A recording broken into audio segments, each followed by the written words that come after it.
సాహితీ ప్రియులకు నమస్సుమాంజలి. కాశీ మజిలీ కథలకు స్వాగతం.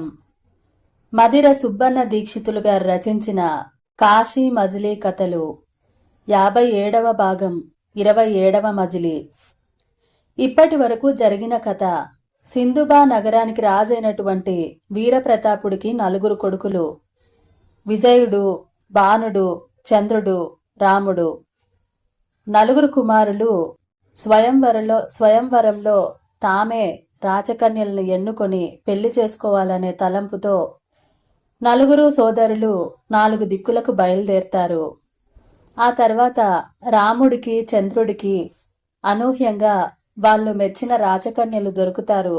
వాళ్ళని వివాహం చేసుకుంటారు. వాళ్ళు వివాహం చేసుకుని తిరిగి వాళ్ళ దేశానికి వస్తూ ఉన్నప్పుడు ఇద్దరు అన్నదమ్ముల్ని మిగిలినటువంటి సోదరులు రాముడు, బాణుడు వాళ్ళని మోసం చేసి వాళ్ళ భార్యలని వాళ్లకు దూరం చేస్తారు. దాంతోపాటు సోదరుల మీద హత్యా ప్రయత్నం కూడా చేస్తారు. దైవానుగ్రహం వలన విజయుడు, చంద్రుడు బతికి బయటపడతారు. భార్యల కోసం ఎంతో బాధపడుతూ తిరిగి తమ దేశానికి చేరుకోవాలని భార్యలను వెతుకుతూ వస్తూ ఉంటారు. అక్కడి వరకు చూశాం కదా. మరి తర్వాత కథ ఏమైందో చూద్దాం. ఆ తర్వాత మణిసిద్ధుడు కోటప్పను వెంటబెట్టుకుని ఒక మజిలీకి చేరుకుంటారు. అప్పుడు కోటప్పను చూసి మణిసిద్ధుడు ఇలా అంటాడు: గోపాల, ఆ అన్నదమ్ములిద్దరూ అలా మాట్లాడుకుని మరుసటి రోజుకి ఆ ఊరు వదిలి ఒకనాటి రాత్రికి భీమవర్మ పాలించే విజయపురానికి చేరుకున్నారు. అక్కడ విజయుడిచే స్థాపించబడిన ధర్మసత్రానికి వెళ్లి వాకాబు చేస్తారు. అక్కడ సేదతీరుతున్నటువంటి బాటసారులు ఈ సత్రాన్ని విజయుడు కట్టించాడని, విజయుడు చచ్చిపోయాడని చెప్తారు. ఆ విషయం గురించి అన్నదమ్ములిద్దరూ రహస్యంగా మాట్లాడుకుని సత్రంలో నలుమూలలా తిరుగుతూ ఉంటే ఒక శిలాశాసనం కనిపిస్తుంది. ఆ శిలాశాసనంలో దాని మీద రాజు విజయుడి గురించి పొగుడుతూ శాసనాన్ని రాయించాడు. అక్కడి నుంచి నడుస్తూ ఇంకో గదిలోకి వెళ్తే పక్క గదిలో నుంచి మాటలు వినపడతాయి. అక్కడ రాముడు, బాణుడు రహస్యంగా మాట్లాడుకుంటూ ఉంటారు. అన్నా, వాళ్ళకి మొదటి నుంచి మనిద్దరం అంటే అసూయ. నేను రుచులతో ఉండటం ఇష్టం లేక ఎన్నో చెప్పాడు. మనల్ని నమ్మి తల్లిదండ్రుల్ని వదిలి వచ్చిన ప్రియురాలని విడిచిపెట్టడం న్యాయం కాదు కదా. తన్ను ఆశ్రయించిన వారిని ఎవరినైనా విడిచిపెట్టనే కూడదు. పోనీ తను నాకు పెళ్లి చేస్తానన్నది మాత్రం మంచిదా? తన భార్య దగ్గర దాసీని తీసుకొచ్చి నాకు పెళ్లి చేస్తానన్నాడు. వాడి భార్యను నువ్వు చూసావా? ఎర్రగా ఉంటుందనా? నేను చూడలేదు. నాకు రుచిరే బాగుంటుంది అని చెప్పాడతను. వీణ మీటి రప్పించి సరిగ్గా చూడాల్సింది. ఎన్ని పాటలు పడ్డా ఆ వీణను సవరించడమే తెలియలేదు. మరైతే ఆ వీణని ఏం చేశావు? ఏం చేస్తాం, ఆ వీణని దారి భత్యానికి ఒక బ్రాహ్మణుడికి అమ్మేశాను. ఆ బ్రాహ్మణుడెవరో జ్ఞాపకం ఉందా? తెలీదు. ఆయన ఒక మార్గస్థుడు. దారిలో వస్తూ ఉంటే తారసపడ్డాడు. తవ్వెడు బియ్యానికి ఆ దుకాణం మీద బేరం జరుగుతుంటే ఆ వీణనిచ్చేసి బియ్యాన్ని తీసుకున్నాను. నువ్వు వీణను తీసుకొచ్చినట్టు చంద్రుడికి తెలుసా? తెలిస్తే తీసుకురానిస్తాడా? చంపేసేవాడు గదా. అయితే మనిద్దరం వీరపురుషులమే అన్నమాట. క్షత్రియ వంశం కదా. అన్నట్టు నువ్వు విజయుణ్ణి చంపేసే హేమను తీసుకెళ్లావా? ఏం లాభం? ఆ ముండ అసలు నా మాట వినదే కాదు. అడవిలోకి తీసుకెళ్లి నిర్బంధించాను. అయినా కూడా వినలేదు. నాకు లొంగలేదు. చంపుతానన్నా కూడా వినలేదు. అందుకే బావిలోకి తోసేశాను. అంతలో ఒక బ్రాహ్మణుడు స్నానం చేయడానికి అక్కడికి వచ్చాడు. అందుకే దాన్ని అక్కడే వదిలేసి పారిపోయి వచ్చాను. మంచి పని చేశావు. ఇక మనం ఇంటికి పోయి నిరభ్యంతరంగా రాజ్యం చేసుకోవచ్చు. నేనొక్కడే వస్తే మహారాజు ఆక్షేపిస్తాడేమో. ఎవరినైనా పెళ్లి చేసుకోవాల్సింది. నీకైతే రుచురుంది కదా, దానికెందుకంత చింత? నీకిష్టమైన అమ్మాయిని ఎన్నుకో. రాత్రికెళ్ళి కన్నం వేసి ఆమెను పట్టుకొచ్చేస్తాను. తెల్లారేసరికి దేశం దాటిపోదాం. అలా అయితే మరి నేను బిచ్చగాడి వేషం వేసుకొని చూసొస్తాను. చాలా వేలయ్యింది, పడుకో. రుచిర పడుకుంది కాబోలు. 4 రాత్రుల నుంచి నాకు నిద్ర లేదు. చిన్న కన్నం వేయగా చిక్కులొచ్చాయి. రాత్రికి రాత్రి నడిచి ఇంత దూరం రావడం వల్ల నిద్రపోయింది. లేకపోతే మనకంటే ఎక్కువగానే మెలకుగా ఉంటుంది. ఇలా మాట్లాడుకుంటున్న వాళ్ళ మాటలను విజయుడు, చంద్రుడు విని ఆశ్చర్యపోయారు. చూడు, బాణుడు ఎలాంటి పని చేశాడో. నన్ను నరికి నా ప్రియురాల్ని బావిలో పడేశాడు. ఆమె ఎన్న కష్టాలు పడిందో ఏంటో. ఇలాంటి వాళ్ళు క్షత్రియ వంశంలో ఎందుకు పుడతారు? కత్తివు, వెంటనే వాడిని నరికేస్తాను అంటూ కోపంతో మాట్లాడాడు విజయుడు. చంద్రుడు విజయుణ్ణి వారిస్తూ, అన్నా, వదినకి ఏమీ అపకారం జరిగి ఉండదు. నువ్వేమీ భయపడకు. ఆ బ్రాహ్మణుడెవరో రక్షించే ఉంటాడు. ఎంతైనా వీళ్ళు కూడా మన సోదరులే కదా, చంపడం న్యాయం కాదు అంటూ శాంతింపజేశాడు. తెల్లవారేసరికి 4 సోదరులు ఎదురెదురు పడ్డారు. తమ్ములారా, క్షేమంగా ఉన్నారా అంటూ పలకరించి కౌగిలించుకున్నారు. భానుడు, రాముడు సమయానికి తగ్గట్టు సమాధానాలు చెప్పారు. అప్పుడు బాణుడు, అన్నా, ఆ వేళ నువ్వు వదిన దూరంగా చెట్టు కింద పడుకున్నారు. అప్పుడొక పెద్ద పులి నాపై దూకింది. అందుకే నేను భయపడి పరిగెత్తాను. అది నన్ను చాలా దూరం తరిమింది. తర్వాత కొన్ని రోజులకి మీరున్న చోటికి వచ్చి చూశాను. మీరు లేరు. అది మొదలు మిమ్మల్ని వెతుకుతూనే ఉన్నాను అన్నాడు విజయుడితో బాణుడు. రాముడు కూడా, తమ్ముడు, నువ్వు ఆ సత్రంలో ఇంకో గదిలో పడుకున్నావు కదా. ఆ రాత్రి మమ్మల్ని శోధించడానికి రాజభటులు సత్రానికి వచ్చారు. అందుకే మేం పారిపోయి వచ్చేశాం అని చంద్రుడికి చెప్పాడు రాముడు. వాళ్ళిద్దరు చెప్పిన అబద్ధాలకు సోదరులిద్దరూ ఆశ్చర్యపోయారు. విజయుడు తమ్ములను ఉద్దేశించి, తమ్ముళ్ళు, మనం ఇల్లు విడిచొచ్చి చాలా కాలమైంది కదా. మన తల్లిదండ్రులు మన కోసం చాలా ఆరాటపడుతూ ఉంటారు. ఇంటికి పోదాం పదండి అన్నాడు. చంద్రుడు అంగీకరించాడు. కానీ మిగిలిన ఇద్దరు మరికొన్న రోజులు దేశాటనం చేయాలి అనుకున్నారు. విజయుడు సూటిగా కాక పరోక్షంగా వాళ్ళని మందలించాడు. వాళ్ళిద్దరూ రహస్యంగా మాట్లాడుకుని వీళ్ళని చంపడానికి మళ్లీ ప్రయత్నాలు చేయసాగారు. విజయుడు తన భార్య జాడ తెలుసుకునేందుకు బలవర్ధనుడనే రాజు పరిపాలించే కరిపురం వైపు వెళ్తూ ఒక అడవిలో ఉన్న బావి దగ్గర భోజనం కోసం ఆగాడు. అక్కడ మంచినీళ్ల కోసం వచ్చిన రుచిర బావిలోకి పొయ్యి తొంగి చూసి, ఈ బావిలో ఎవరో స్త్రీలున్నారు అని చెప్పి కేకలు వేసింది. అది నమ్మిన విజయుడు, చంద్రుడు బావిలోకి తొంగి చూశారు. అంతే. అదే సమయమని భావించి బాణుడు, రాముడు మళ్ళీ వాళ్ళిద్దరి కాళ్ళు పట్టుకుని బావిలోకి తోసేశారు. వాళ్ళని తోసేసి పారిపోయారు. విజయుడు, చంద్రుడికి ఈత వచ్చు కనుక పైకి తేలి రాళ్లను ఊతంగా పట్టుకున్నారు. కానీ ఆ బావి చాలా పాతది, పాతకాలం నాటి బావి. అందులోనూ లోతైనది. లోపల నుంచి ఎంత గట్టిగా కేకలు వేసినా ఎవ్వరికీ వినపడదు. వాళ్ళిద్దరూ 4 రోజులుగా నిగ్రహించుకొని ఆకలికి ఆగలేక అలాగే స్పృహ తప్పిపడ్డారు. అదే ప్రాంతంలో ఒక షావుకారు ఇంట్లో వెండి బంగారాల పెట్టెల్ని దొంగిలించుకొని దొంగలు ఎత్తుకుపోతుంటే ఆ ఇంటి యజమాని 10 మంది పనివాళ్లను వెంటబెట్టుకుని తరుముతూ వచ్చాడు. ఇక దొరికిపోతామనుకున్న దొంగలు ఆ పెట్టెల్ని బావిలో పారేసి పారిపోయారు.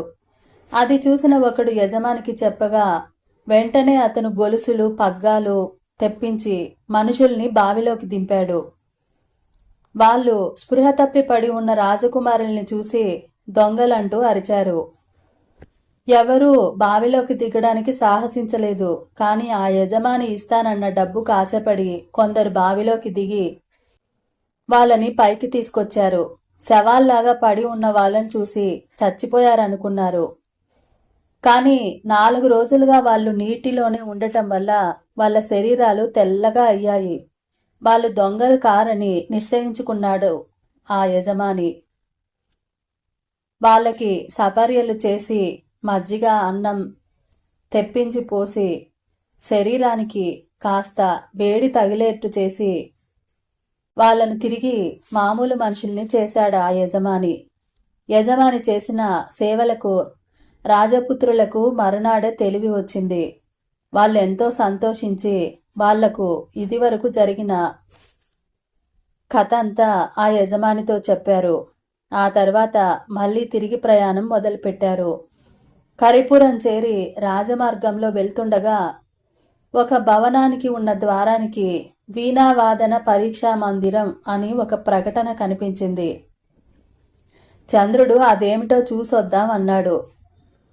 అంతలో లోపల నుంచి ఎవరో బయటికి వస్తే ఆ ప్రకటన ఏమిటని అడిగాడు చంద్రుడు. అందుకాయన, ఇక్కడ ఒక విపరీతపు వీణ ఉంది. దానిని శృతి చేసి పాడిన వాళ్ళకి తగినంత డబ్బు ముట్టుతుందని మా రాజపుత్రిక ప్రకటించింది. ఎంతో మంది ప్రయత్నించి భంగపడ్డారు. ఎవ్వరి వల్ల కాలేదు. కావాలంటే మీరు కూడా ప్రయత్నించండి అన్నాడు. చంద్రుడు ఆ వీణను చూసి, ఈ వీణ నాదే అంటూ ఆనందపడిపోయాడు. విజయుడు అక్కడున్న అధికారులతో, మేము ఈ వీణను శృతి చేసి పాడుతాము. దీనివల్ల మాకు కలిగే లాభమేంటి? మీ రాజపుత్రిక ఎవరు? ఎందుకు ఈ శాసనం చేసింది అంటూ అడిగాడు. అవన్నీ మాకు తెలియవు. మీ పేర్లు చెబితే మా రాజపుత్రికకు అందిస్తామన్నారు భటులు.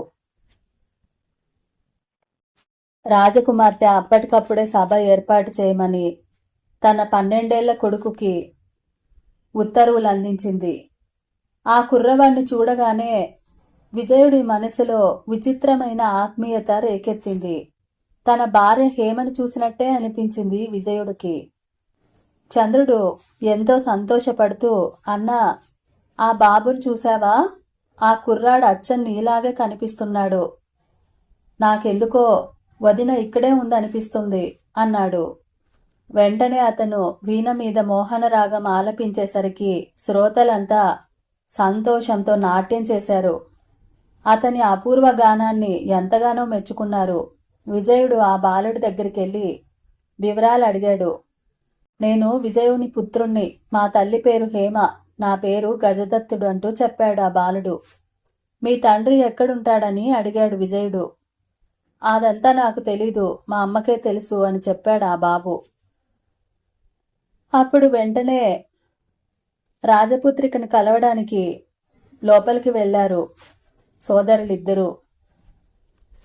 గజదత్తుడు వాళ్ళకెదురొచ్చి ఆహ్వానించి సింహాసనాల మీద కూర్చోబెట్టాడు. తెరచాటు నుండి వాళ్ళిద్దరినీ చూసిన హేమ పరుగున వచ్చి విజయుడి పాదాల మీద పడి, మీరు క్షేమంగా ఉన్నారా అంటూ ఎంతో ఆనందపడింది. విజయుడు ఆమెను కౌగిలించుకుని ఊరడించాడు. కొడుకుని ఆలింగనం చేసుకున్నాడు. అప్పుడతను, హేమ, నువ్వు నన్నెందుకు విడిచి వచ్చావు? ఎక్కడెక్కడ తిరిగావంటూ వివరాలు అడిగాడు. అప్పుడు హేమ తన కథను ఇలా ఆరంభించింది. మనం చెట్టు కింద నిద్రపోతుంటే మీ సోదరుడు కత్తి తీసుకుని మీ మెడ మీద వేటు వేశాడు. నన్ను బలవంతంగా ఎత్తుకెళ్ళిపోయాడు. మీరు చచ్చిపోయారనుకుని నేను మూర్ఛపోయాను. ఆ స్థితిలో నన్ను ఒక అడవికి తీసుకెళ్లి నిర్బంధించాడు. నన్ను భార్యగా ఉండమని బలవంతం చేశాడు. నేను ఎంత మాత్రం ఒప్పుకోకపోయేసరికి నన్ను ఒక బావిలోకి తోసి పారిపోయాడు. అంతలోనే ఒక బ్రాహ్మణుడు నా అదృష్టం కొద్దీ ఆ బావి దగ్గర స్నానం చేయడానికి వచ్చి నన్ను చూసి పైకి తీసుకెళ్లి అగ్రహారంలోని తన ఇంట్లోనే పెట్టుకుని జాలితో నన్ను కాపాడాడు. అప్పటికే నేను గర్భవతిని కనుక నన్ను తన సొంత కూతురిలా చూసుకున్నాడు. కొన్ని మాసాలకు నాకు పండంటి బిడ్డ పుట్టాడు. మాకు ఏ లోటు లేకుండా ఆ బ్రాహ్మణుడు చూసుకోసాగాడు. ఒకసారి బాబుకి 5 ఏళ్లు వచ్చేసరికి పిల్లలతో ఆడుకుంటూ ఉండగా ఆ అగ్రహారం అడవిలో ఉండటం వల్ల ఒక ఏనుగు అక్కడికొచ్చి పిల్లాడిని ఎత్తుకుని వెళ్ళిపోయింది. నేను గుండెలు బాదుకుంటూ ఏనుగు వెళ్ళిన చోటు వెతుక్కుంటూ వెళ్ళాను.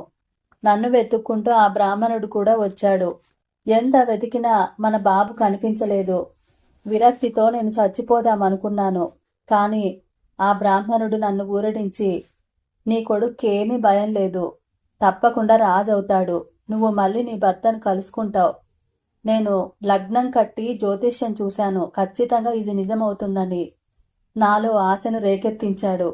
అందుకే మీకోసమే బతుకున్నాను.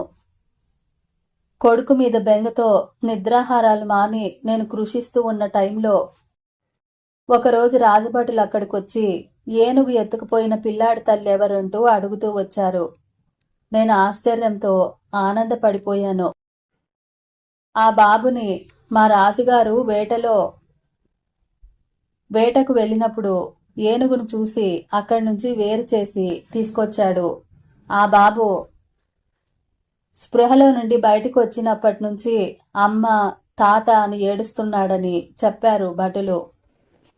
వెంటనే కరిపుర ప్రభువైన బలవర్ధన మహారాజు దగ్గరికి ప్రయాణమైనాను. ఆ తర్వాత ఆ బలవర్ధన మహారాజు ఎవరో కాదు, సాక్షాత్తు నా తండ్రి. కానీ ఇన్ని రోజులు నేను అక్కడి నుంచి పారిపోయి వచ్చాను. నన్ను అన్నిదా భావిస్తాడని భయపడ్డాను. కానీ నాకు ఆశ్రయం ఇచ్చినటువంటి బ్రాహ్మణుడు తనకు అంతా నిజం చెప్పి రాజుని ఒప్పిస్తానని మాట ఇచ్చాడు. ఆయన ఏం చెప్పాడో ఏంటో తెలీదు. ఒక 2 రోజుల తర్వాత మా నాన్న ఏడుస్తూ నా దగ్గరకు వచ్చాడు. నా కథనంతా తెలుసుకున్నాడు. నన్ను మోసం చేసిన మా సవతి తల్లిని కారాగారంలో వేయించాడు. ఆమెను చంపాలని కూడా అన్నాడు. కాని నేనే వారించాను. మీ గొంతు మీద కత్తిని చూడటంతోనే మూర్ఛపోయిన నాకు మీరు ఏ స్థితిలో ఉన్నారో తెలియలేదు. మీ క్షేమం తెలుసుకురమ్మని దేశాలకు దూతల్ని పంపించాను. కానీ సమాచారమే దొరకలేదు. కొన్నాళ్ళయ్యాక మీ ముద్రిక ఉన్న ఒక ఉంగరము ఒక వైద్యుడు అమ్ముతూ ఉంటే రాజభటులు పట్టుకు తీసుకొచ్చారు. అది మీ ఉంగరమే. ఆ వైద్యుడు ఒకరోజు ఒక చెట్టు కింద కత్తివేటుకి ప్రాణాపాయ స్థితిలో ఉన్న ఒక రాజకుమారుణ్ణి బతికించిన విషయం చెప్పి ఆ ఉంగరం అందుకు కానుకగా అతనిచ్చాడని చెప్పాడు. అప్పుడే మీరు బ్రతికే ఉన్నారని నిర్ధారించుకున్నాను. ఈలోగా నా తండ్రి చనిపోయాడు. చనిపోయే ముందు మనవడికి పట్టాభిషేకం చేయమని చివరి మాట చేశాడు. అప్పటి నుంచి నేను రాజ్యపాలన చేస్తున్నాను. మీ వార్త తెలుసుకునేందుకు ఎవరేమి వింత వస్తువులు తెచ్చినా నా వద్దకు పంపేట్లు ప్రకటన చేశాను. కొన్ని నెలల కిందట ఒక బ్రాహ్మణుడి వీణను తీసుకొచ్చి అది ఎంతకు శృతి చేయలేకపోతున్నానని నాకు ఇచ్చిపోయాడు. దాన్ని నేను పరిశీలించి చూశాను. దాని మీద సన్నగా వీరప్రతాప కుమార చంద్ర అని చెక్కబడి ఉంది. అందుకే ఇలాంటి ప్రకటన చేయించాను. ఆ వీణే మళ్ళీ మీ దర్శనం చేయించింది. మీ రాక కోసం ఎన్ని ప్రయత్నాలు చేశానో. వీడిని ఏనుగు పట్టుకెళ్ళింది కాబట్టి వీడికి గజదత్తుడని మా తండ్రి పేరు పెట్టాడు అంటూ తన కథని ముగించింది హేమ. విజయుడు ఎంతో ఆనందపడి, నిన్ను కాపాడిన బ్రాహ్మణుడు ఎక్కడున్నాడు, అతనికి ఏమిచ్చావంటూ అడిగాడు. ఆయనకి ఒక అగ్రహారం ఇచ్చానని చెప్పాడు. విజయుడు అతన్ని తిరిగి రప్పించి అతను కోరినంత ధనం ఇచ్చాడు. విజయుడు చంద్రుడు తామిద్దరూ పడ్డ కష్టాలన్నీ ఆమెకు చెప్పారు. ఆ రాత్రి చంద్రుడు ఏకాంతంలో వీణ మీద పాట పాడగానే చారుమతి సాక్షాత్కరించింది. జరిగిందంతా విని ఆమె బాధపడింది. ఇక మీదట రాగాన్ని వీణ మీదే కాకుండా నోటితో పాడినా తను తిరిగి వస్తానని చెప్పింది. ఆమెను హేమకు పరిచయం చేశాడు చంద్రుడు. చారుమతి 2 రోజులుండి గజదత్తుడికి మంచి కానుకలిచ్చి వెళ్ళిపోయింది. రాజపుత్రులిద్దరూ తిరిగి తమ దేశం చేరుకోవాలని బయలుదేరారు. దారి మధ్యలో ఒక గ్రామంలో వేంచేసి ఊరి ప్రజలు తమ గురించి ఏం మాట్లాడుకుంటున్నారో తెలుసుకోవాలని మారువేషంలో ఒక అంగడికి పోయి ఆ దేశపు రాజు గురించి వివరాల గురించి అడిగాడు. అప్పుడు ఆ అంగడివాడు ఇలా చెప్పాడు. మా రాజుకున్న సంపద కుబేరుడికి కూడా లేదు. ఆయనకి 4 కొడుకులు. నలుగురు పెళ్లిళ్లు చేసుకుందామని 14 ఏళ్ల కిందట రాజ్యం విడిచి వెళ్లారు. పెద్దవాడు చివరివాడు తమ డబ్బులు పోగొట్టుకొని చచ్చిపోయారని రెండో కొడుకు మూడో కొడుకు కొన్ని నెలల కిందటే తిరిగొచ్చారు. తమ సోదరులు చచ్చిపోయినట్లు ఒక అమ్మాయితో సాక్ష్యం కూడా ఇప్పించారు. కానీ వాళ్ళ మాటలు ఎవరూ నమ్మలేదు. ఆ ఇద్దరూ వీళ్ళకంటే రూపవంతులు, గుణవంతులు. రాజు పెద్దవాడైపోయాడు. బాణుడిని రాజ్యానికి పట్టాభిషేకం చేయాలని అందరూ అనుకుంటున్నారు. పుత్రశోకం ఆయన్ని దిగులులోకి నెట్టేసింది. అది అక్కడి పరిస్థితి అంటూ వివరించాడు అంగడివాడు. రాజకుమారులు వెంటనే తమ విడిదికి వెళ్ళి మరునాడు తమ రాక గురించి తెలుపుతూ తండ్రికి వర్తమానాన్ని పంపారు. రాజు చచ్చిపోయారనుకున్న తన ఇద్దరు కొడుకులు తిరిగి వచ్చేసరికి మహదానందంగా మేళతాళాలతో వాళ్ళిద్దరిని కోటలోకి తీసుకొచ్చాడు. వాళ్ళ తల్లుల ఆనందం చెప్పనలివి కాదు. మరునాడు రాజసభ ఏర్పాటు చేశాడు. అందరూ హాజరయ్యారు. ఆ సభలో విజయుడు, చంద్రుడు తమ కథలను వివరించి సోదరులైన రాముడు, బాణుడు ఎలా తమ మీద హత్యా ప్రయత్నాలు చేశారో, ఎంత నమ్మకద్రోహం చేశారో వివరించారు. రాజు వెంటనే రాజ్యమంతటిని పెద్ద కొడుకైన విజయుడికి అప్పగించాడు. నేరస్తులైన ఇద్దరు కొడుకుల్ని స్తంభాలకు కట్టి వారానికోసారి 12 దెబ్బలు కొట్టి మొహం మీద ఉమ్మేయమని, వాళ్ళిద్దరితో పాటు రుచిర మొహం మీద కూడా ఉమ్మేయమని శిక్ష విధించాడు. అప్పటి నుంచి వాళ్ళ విగ్రహాలకు సంవత్సరానికి ఒకసారి అలా చేస్తుంటారు. అదే ఈ సింధుబా నగరం. చాలా కాలమైన ఆ సంతతి వారు ఇప్పటికీ అలాగే చేస్తున్నారు. అదే వీరప్రతాపుని కథ అంటూ మణిసిద్ధుడు కథని ముగించాడు. కథ ఇక్కడితో ఆపుతున్నానండి. తర్వాత వచ్చే మజిలీలో ఇంకో కొత్త కథతో మళ్ళీ కలుసుకుంటాను. మీకు గనక కథ నచ్చినట్టయితే తప్పకుండా లైక్ చేయండి, షేర్ చేయండి, సబ్స్క్రైబ్ చేసుకోండి. ఈ కథలపై మీ అభిప్రాయాలను తప్పకుండా కామెంట్ రూపంలో తెలియజేయండి. మరి సెలవు తీసుకుంటూ మీ కల్పన బండారు.